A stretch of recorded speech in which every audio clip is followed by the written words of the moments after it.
You're listening to Hardscape Growth, a podcast for hungry professionals who want to grow their businesses and level up.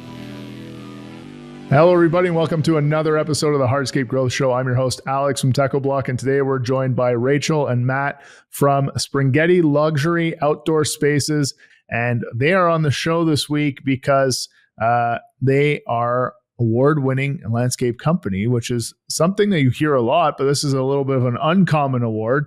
They won an award that basically says that they make more money per hour than anybody else. So I figured that would be a good couple of people to have on the show to talk to our audience today. So welcome to the show, Rachel and Matt. Thank you for having us. Such an honor. Been listening to the show for since I met you back in February, and some of the people you've had on I was like, wow, I'm getting asked to be on the show. These guys are big players, so yeah. This is an honor for sure. Well, that's I think you guys are doing a pretty good thing out there in Wisconsin. What's the name of the town again in Wisconsin? Neenah, but we tell most people we're from Green Bay because most people know the Packers. So okay, we'll go with that then. Yeah. Basically you guys won an award in February. Congratulations. And that award was basically saying that you figured out how to really squeeze the most efficiency possible out of every man hour, and you've optimized your revenue at the same time so that you can generate the most dollars per man hour. What was that award specifically, and how did you win it? So it was called the Peak Performance Award, and it basically highlights highest revenue per hour.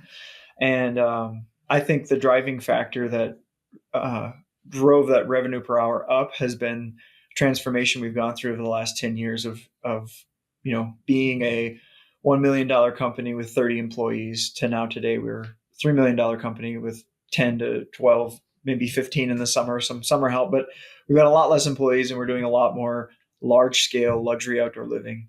And we started bringing certain things in-house, like installing pools, taking certain things out, like lawn maintenance. I use an analogy a lot of if you're going to install a pool, or I'll use myself as an example. I know that I can put a pool in 5 days, fiberglass shell, put it in, and that's roughly let's say it's $100,000 to do a pool in a week with 3 guys. So I can generate $100,000 with 3-man crew in a week. How many lawns does a 3-man crew have to mow to create $100,000 of revenue? And it's like, well, the man hours start to add up when you're doing that type of work. So that's really been the driving factor, just focusing on what are we the best at and what can we do? How can we do more of that? How can we do more of the things that we're really good at? I mean, it makes a lot of sense on paper, but actually making those decisions, that's a little bit of a different story. Like, for example, if we take the pools, because you're talking about that one, and that's a high revenue per hour activity for your business. Were you always doing pools, or were you subbing out most of the time? And what did that transition look like if and when you made that change? Sure. So we got into pools like 12 years ago, and we worked with a contractor back then that was just the right guy, or the right product, not the right person, and that ended poorly. And then a couple of years later, we found a new guy who's actually a distributor of the brand that we use. And he came in and worked with us for 8 years and really taught me the trade, taught me how to build pools the right way. And that was a great relationship. And it saved us because we knew pools was the right direction to go, because if you sell the pool, you can sell the landscaping around it. And so we started going with that model. And then just in 2021, we decided, we met with our distributor, and he said, hey, I love working with you guys, but I think it makes more sense for you to start doing this in-house. You guys have the skill set and you can handle it. And his schedule was full because he's a distributor and a builder. So he had his own pools to build. And he said, I'd love to keep working with you guys, but it was a 2-hour drive for him to come do pools for us. So it was getting to be too much. So it was a good parting of ways, but man, I'm so glad we did it because, you mentioned efficiencies. That's really my happy place. Like if I could just help businesses become more efficient, like when I retire someday, I'm just going to go work for other people saying, okay, I'm going to evaluate your business and tell you where you can make more money. Like I just love efficiencies. And so I took what I had learned from my I call him my mentor and applied it to our business. Okay, how can we make this better? How can we improve this process and generate more income per hour, with the same product? Now, was that always, I mean, in hindsight, these things are always like brilliant moves, but like at the time, bringing in-house a trade that you had subcontracted for the better part of a decade, there's some risk associated to that. So I know, Rachel, you're more the desk jockey of the duo. What's some of the numbers, the math that you were looking at that's saying like, okay, we can take this risk. This makes sense. Let's do it. Yeah. I think we had already sold over half a dozen pools that for that following year when the subcontractor let us know, like in February of that year, hey, like I can't do this anymore. And so we had really just a couple of months to pivot and get everything outfit. And it was a little nerve-wracking at first to make sure, like, did we have all the pieces and was it going to work and could we do this? And it wasn't, I guess, that we had the doubt, could we do it? Because we knew that we could, because we'd already been doing it for 8 years with their help. It was just, taking the training wheels off and having to do it ourselves. So there was a lot of upfront cost, like of things that we never had to have within our house here because they would bring it with them. So we had to get special equipment and rigging and things of that nature. But once we did, there really was no turning back. But from a profitability side, I felt much better when doing estimates, because what would happen is they would give us X pool cost this much and all their costs and everything is baked in, which is fine. That's their prerogative. But I never had any way to know, if we had a job that had really great access or really horrible access, like were we making more money? Were we making less money? And so once I was able to start, we were able to do those bids on our own with all of our own facts and figures. I really knew, we're bidding this right. The hours are matching up. We're beating the hours. We're making a lot of money here. So it was definitely the right move, but it was a little scary at first. Yeah, for sure. In terms of the equipment that you needed to acquire, was it particularly expensive? Like, was it very capital intensive to add that component onto your business? It wasn't a crazy amount, but it was. I mean, I guess if you're a small business starting off, it probably seemed like a lot. We had to buy rigging because I supply the rigging, even though the crane companies usually have some sort of rigging, but I wanted this specifically. I oversized everything. So I bought a 10,000 pound lifting beam, spreader bar, and 10,000 pound straps and all that kind of stuff. So we probably spent $5,000 or $10,000 on rigging and special equipment just for setting pools, fiberglass pools specifically. And then, and we can talk about this later, but I got into building a new trailer, an enclosed trailer. And in the past, we'd used enclosed trailers, but they were always like stationary shelves that we built out of 2x4s. And in this case, I saw what someone else had done with Milwaukee pack-out system. And I thought, man, that's the way to go, because I can go in and grab a stack of pack-outs, roll it right out to the pool, do what I'm doing for the day, and then it's got wheels on it. I take it right back to the trailer, lock it up, and I'm done. Not having to carry stuff in and out and forgetting a piece or a part or whatever. So we spent, my trailer on the inside is probably worth $10,000, and then the trailer was $10,000, so I got $20,000 worth of equipment and trailer, which is nice. It's fun to have all those nice things. And we were in a place to be able to afford to do that. Yeah.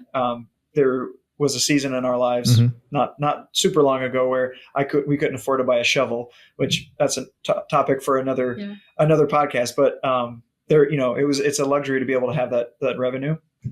But I found that if I'm going to be efficient, if I'm going to make this project worthwhile, we need to have the best tools and we need to have the right tools.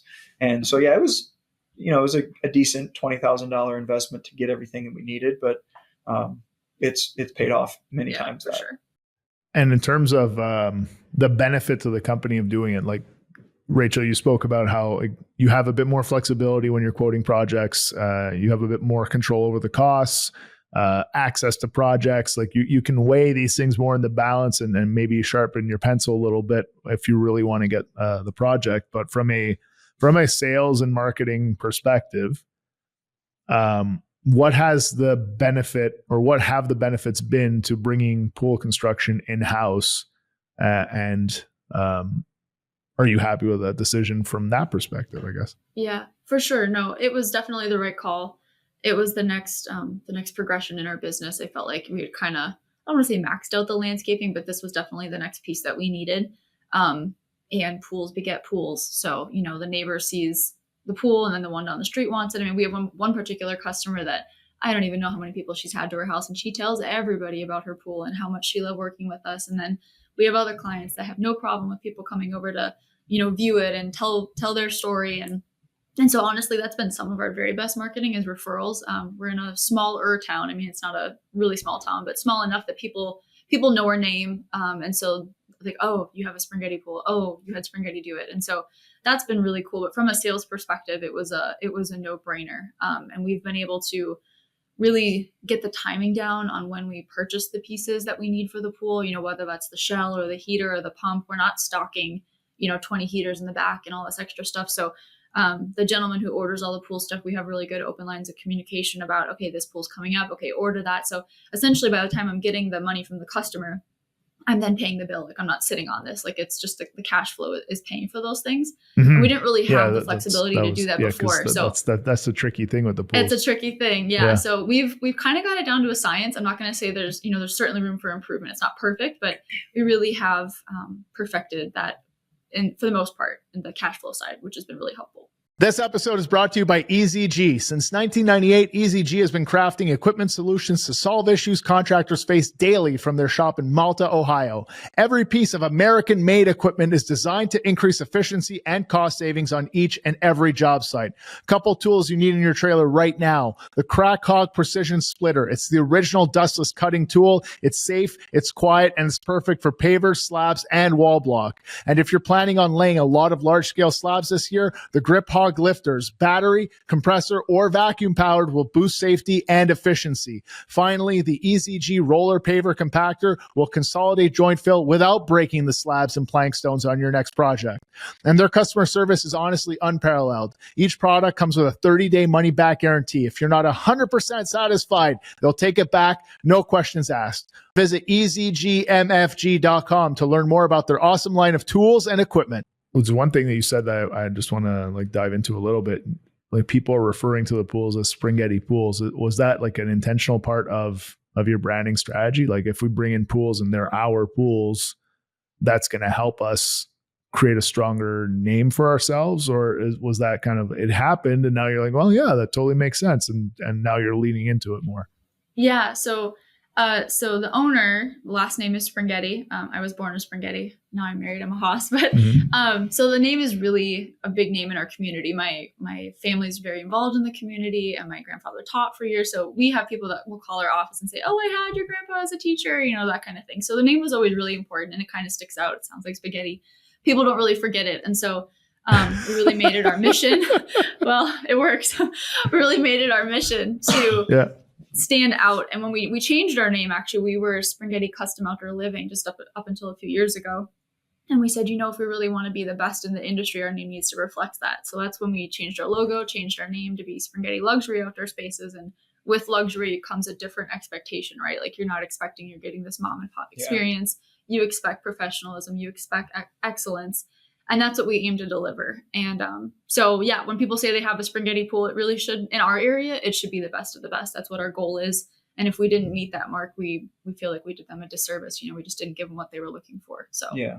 And one of the things that I thought about when you asked that question was there's other contractors in our area that they will work with another pool company, and it's they know that they're getting a pool from X, but Y landscaper is going to do the landscaping, and it's two different companies. Yeah. And we almost from the beginning had it structured that we were using a subcontractor, but you're getting a Springhetti pool. We warranted, it was still under our umbrella. Mm-hmm. So I was there on site every day that my subcontractor was on site. I didn't let them run the show. It was still our pool.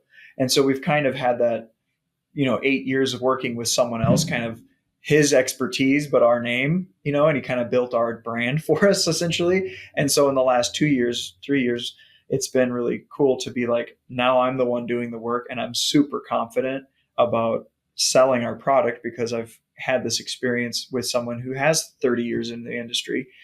So the Springhetti pools is something that got built generically by using this, other contractor, but he was the right dude for the job. He's bleeding with or sweating with experience, and he one of those guys that I love to be in business with. So it's definitely a brand that's been built over a long period of time.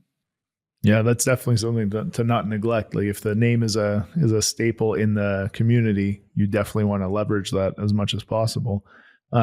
What revenue changes have you seen since bringing in the pools? Like, is your average ticket a higher value now, or is it pretty much the same? Just your margins are better because now you're doing the pools yourselves. We definitely have higher revenue because almost nobody just gets a pool, right? They need at least 1,500 square feet of decking around it, and then they want a fire table, and they would like a kitchen, and they probably want a structure.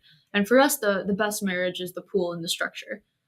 Structures are very profitable for us. They look awesome. So when we want to do photo shoots at the customer's house after it's all done, it's obviously a beautiful shoot because there's this gorgeous structure there that had our name on it, but we subcontracted. And we have really great subcontractors, so we have very little risk there. So that's really cool. We have a good relationship with them. But the total job price has definitely increased over the years from what used to just be, a pool and some decking and maybe a couple other things to a much larger job now, which has been awesome.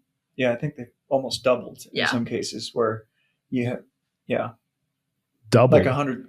Well, so think about it. Like so how many projects are you doing in a year now? Oh, 10 to 20. Yeah. If you do 10 pools, there's still another 10 that are just a small. We do a $50,000 landscape where it's a patio and some stuff. But our pool jobs have gotten much larger in scale because it's like she said, it's the pool, and then the pool house is almost as expensive, if not more expensive than the pool. And so if they buy those two things, they're not going to farm out the patio, and they're not going to farm out the mulch beds, like, and all that stuff. So like, if they're like, hey, Springhetti's is what we want this structure, we want this pool, they're going to hire us to do everything. So we've got, let's say, $200,000 in the pool and the structure. Well, now we also have the $75,000 that goes with all the patio and the lighting and the lighting packages and all that kind of stuff. So it's like they end up being $250,000, $350,000, $400,000 jobs, and those type of things are more and more common than they were 5 years ago. Yeah, I'd say we had a lot of like $150,000 jobs, a couple of years ago, and now it, maybe that new norm is now 250, but it's not uncommon to have a $400,000 job that's a pool job that has a structure and a handful of other things. So we love those, and then inevitably they always add on because they're happy. The guys are there already because they see our efficiency. They see our efficiency. That's the one thing I would like. One of the jobs I remember was my first big retaining wall job that we use like natural limestone outcroppings that I had done myself solo my first time. And I grew up on a farm. I was a carpenter, so I just got kind of a natural hustle to me. But I remember he added on, changed some stuff, and there's a bunch of change orders. And he didn't even look at the cost on the thing. He just went to the final page and signed the change order and handed it back to our owner and said, "I've been watching Matt work. I know I'm getting my money's worth." He didn't even look. He didn't care because he knew he saw the efficiency of what we were doing and how everything was coming along. And so she said it already, but like when people see us, they're like, "Oh, I want to add on. I want to add on." I actually wanted to do all this other stuff too, but I didn't think I was going to get my money's worth out of it because they're used to working with contractors. Yeah. Right. And, we always say we're not contractors, we're businessmen. So, let's do some work together. And, so it's just, it's grown a lot, exceptionally more since we started doing pools in house. Like how often, I guess I'm just trying to wrap my head around, like it sounds like there are a lot of change orders in your business. Yep. Is that on every job? Are Almost you cool every with job that? Because I feel like that's a bit of a scheduling nightmare. It can be. God bless our project manager. He's a saint. It's probably the bane of his existence, but at the same time, I'm just going to throw a number out here. You can correct me if I'm wrong. I feel like it equates for like up to 20% of our business throughout the course of the year. I would say so. And that the thing that like why we love change orders is because we don't have to sell it. Like it's already sold. We're already there. We have equipment, we have materials, and it's like Tom, our PM, actually almost every job, whenever he orders a patio, he'll order an extra 250 square feet and he'll order extra wall material, because everybody always adds on. And if they don't, we'll stock it in our yard for a few months until somebody does add on and we have it and we bring it right to their job and we keep working. So, we've just gotten in this pattern of like, everybody wants to add on and we just ask the strategic questions and make, and then what do you know? We got the material. It's going to be $5,000. Okay, do it. Sign the paper, and here we go. We had one client last year. He's a wonderful client. He was so much fun to work with. But we had this new sheer descent water feature we wanted to do in front of their pool, and I wanted to do fire, and I wanted to do this stuff, and I was like, he's the guy. Like, we should ask him if he wants this. And so our owner did, and he was like, yeah, sign me up. He didn't even care what it cost. He just thought it sounded like a great idea, and so change order away, because they were already there reinforcing, our culture and what we do, and that we're efficient, and they were happy to pay the money for it.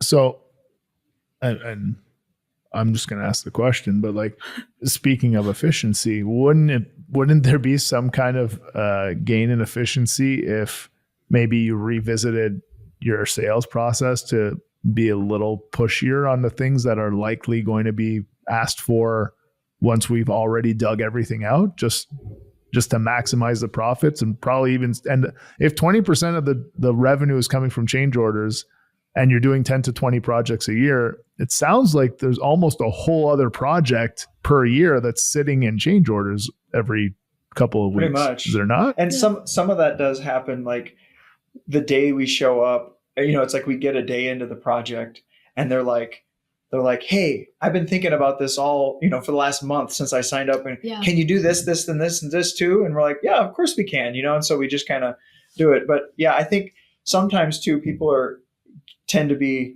sticker shocked by the cost of things. Like maybe they didn't know, occasionally, oh, I didn't realize it was going to be that much.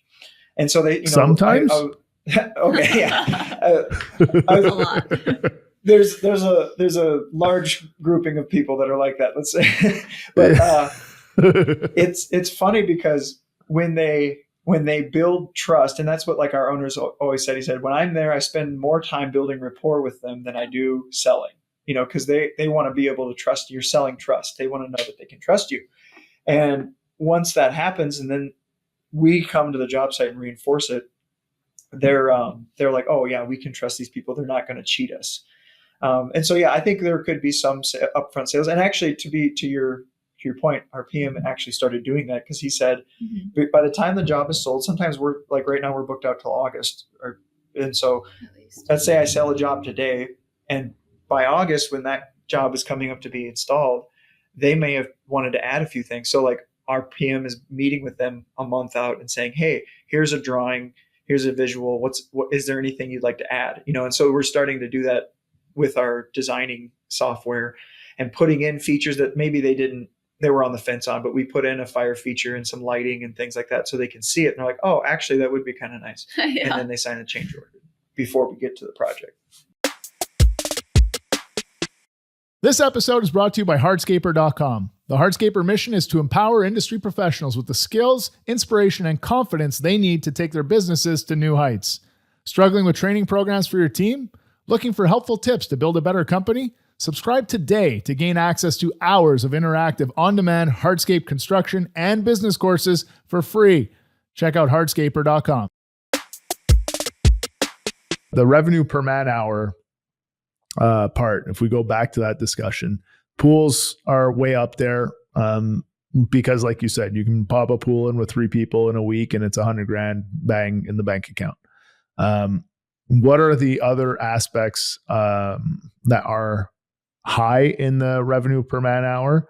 And I'd like to just hear a little bit of, because you mentioned you basically dropped the lawn maintenance side of the business because it wasn't generating enough revenue. Maybe a little window into what that whole process looked like and what the numbers were that brought you to that conclusion. I can talk about the lawn maintenance part. So we got LMN, probably like 9 or 10 years ago now. And we were using LMN to do the maintenance. And that was great because we went from paper and pencil to that. So that was quite the upgrade. And as I put the numbers in the system, the numbers that there was a gentleman who had been running our maintenance division for probably a decade or more. And as a kid, I worked in the division, I did all sorts of things. And I put the numbers in and I was like, you can't sell it for what you've been selling it. We're not making any money. And I remember his reaction being like, they're not going to buy it. We just can't sell it for more than that. And I was like, you can't go sell it for that number because we're literally losing money out the door if you do that. And so it just kind of began this discussion of, well, what could we do with our guys? What is a customer willing to pay? And for us, some of it was culture. We pay our guys more than a lot of places do. And so we were like, we have guys that are really skilled that like I can't have them going out and mowing a lawn. It just didn't make sense anymore. And so it was really just a numbers thing. The numbers just bore out that it just didn't make sense for us. Now I know for a lot of people, if you have the scale for it, that's great. But when we were doing design build, like Matt said, we could be billing out, XYZ an hour, lawn maintenance just didn't really add up. And so we kind of, for a while, we did it for clients that we had done a lot of other things so that we didn't, lose them or make them feel like we were dropping them. But then we stopped taking on new customers. And then eventually it was just like, we just don't do that anymore. And we just kind of explained to clients, if they would call, hey, we've kind of changed our business model and that's just not something that we're doing anymore. We would recommend these people for you for this need, but that was kind of it. And we haven't looked back. So the people who were doing the lawn maintenance, you kind of shuffled the cards and brought them into other parts of the business, like the design build side, I guess the build side of the design build. Yeah, we repurposed them, I guess you could say. How did they feel about that?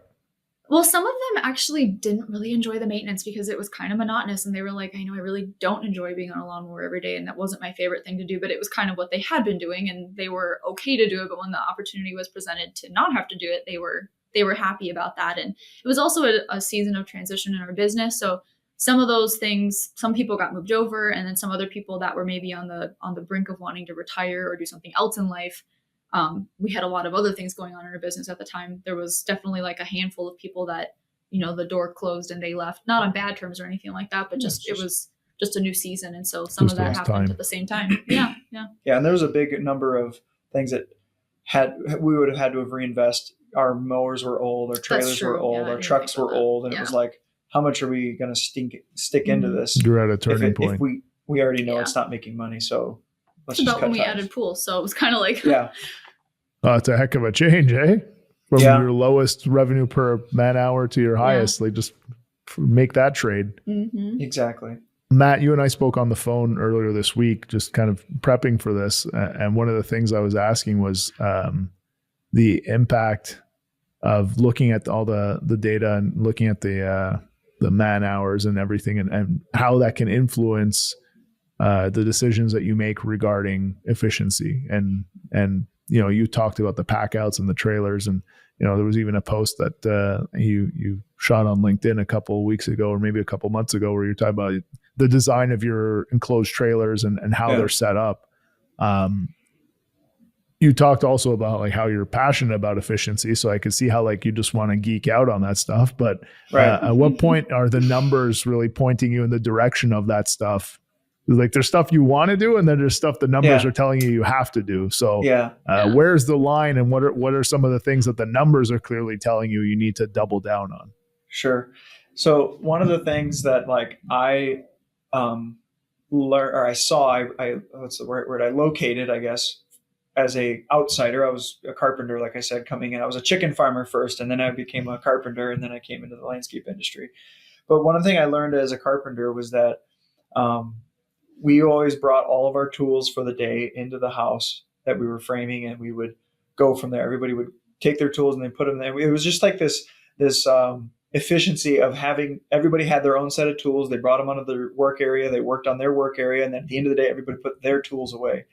And when I came into the landscape industry, I just noticed there was always like this kind of haphazard method of like acquiring like everybody had their own way of doing it, or their own tool set, or that trailer's got better tools than my trailer, or whatever. And it was like, it just kind of bothered me, because I'd see guys like go to the trailer for 5 minutes, shuffling through drawers, trying to find that one chisel or whatever. And there was things like that just bothered me. And so I did the best I could with what resources we had at an early stages. And I started to rebuild the trailers and build the shelving more ergonomically. So the things that are most used are right there at eye level. And then the big heavy things are down low, and just making that those changes on, in the winter months when we have time. We bring the trailers in the shop, we clean them out, and we restructure them, reframe them.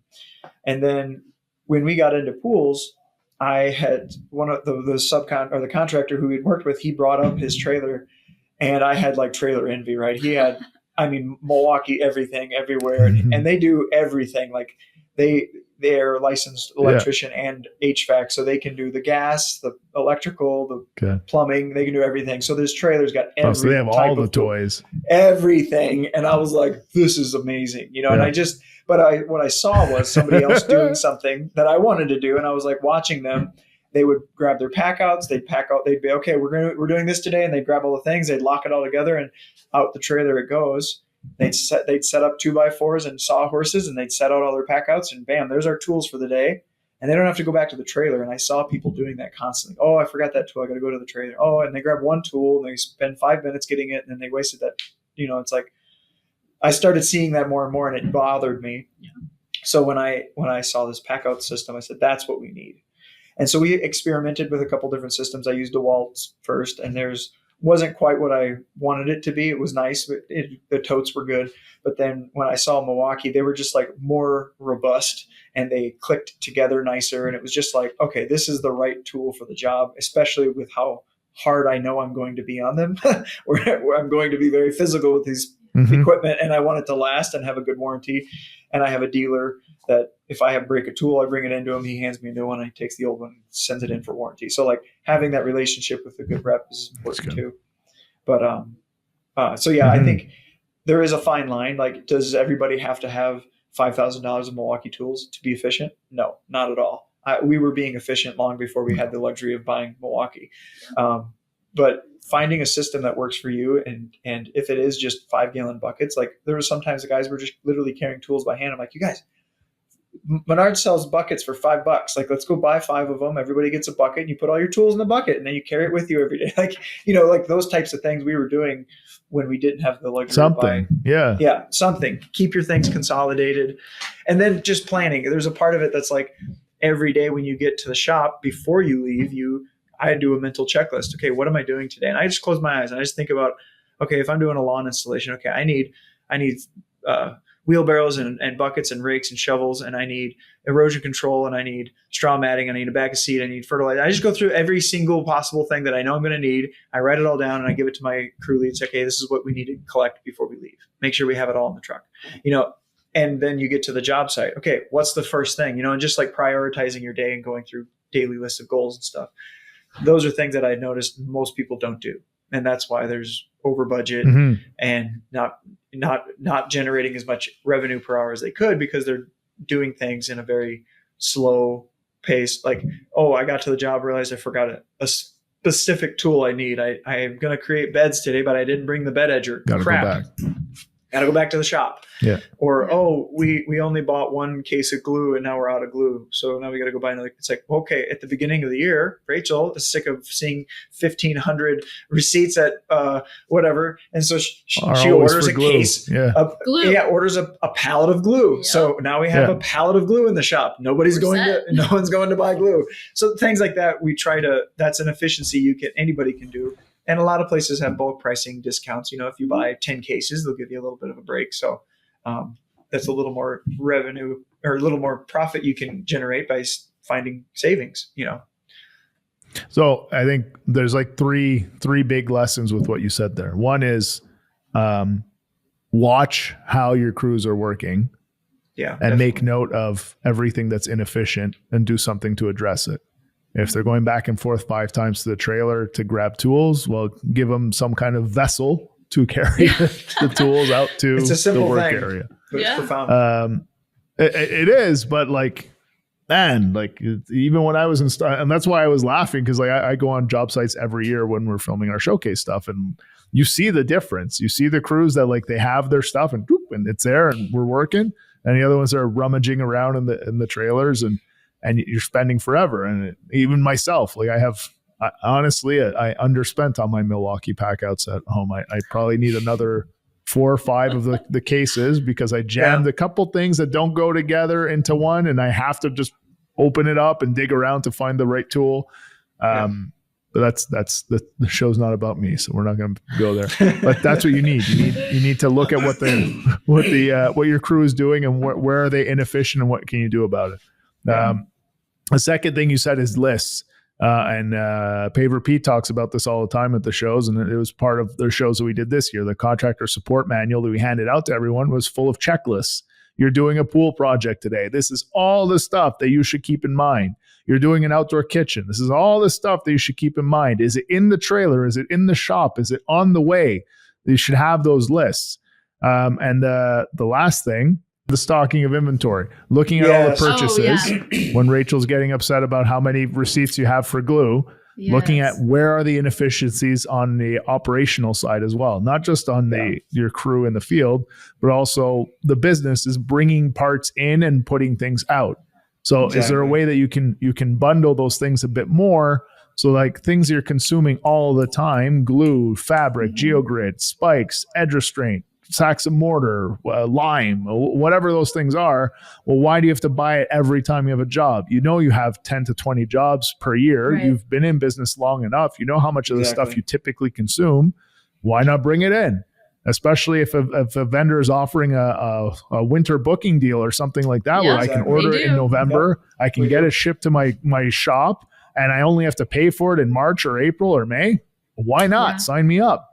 You just have to have enough cash flow planned out for your business, so when those bills are due, you have some cash and you're not waiting for the payment from the first job of the year that started 2 weeks late because it's been raining all the time and now you're handcuffed. So there's a little bit of extra work involved, but that's where the efficiencies are found is by thinking ahead and making sure you have enough cash to support those things, because it's the cash that gives you the ability to be ahead of the actual time when you need stuff. Absolutely. Whether it be people, equipment, tools, materials, whatever. Yeah. And one last thing that I thought of while you were saying that is when I see people working, I'm always evaluating like how many people does it require to do that job? Like if somebody's building a front stoop by themselves and they're like, oh, I need a helper, or they have a second person there. I'm like, okay, I bid 10 hours for you to build that front stoop or whatever. Maybe it's just a little landing. Okay. Now, if you guys can get it done in 5 hours, then great. Then I've used 10 man hours for 2 people to do it. But I guarantee it's going to take you 6 hours to do it. So you're going to end up costing me 12 hours, but I only charge the customer 10. So those are the types of things I'm always like watching and honing in on, because I'm like, if in our system, the software we use gives us a actual versus estimated man hours. So every day they clock in, they look at their phone and it says, the job you're clocked into has 15 hours in it and you've used 6 of those 15. Okay, well, I'm going to get this done today and I'm going to get it done on budget. And we've been doing it long enough where we know pretty well how our hours should be. And so I'm huge on watching people and saying, are 2 people doing a job one person should be doing? Because most of the time, if they just want a buddy, then you're wasting money.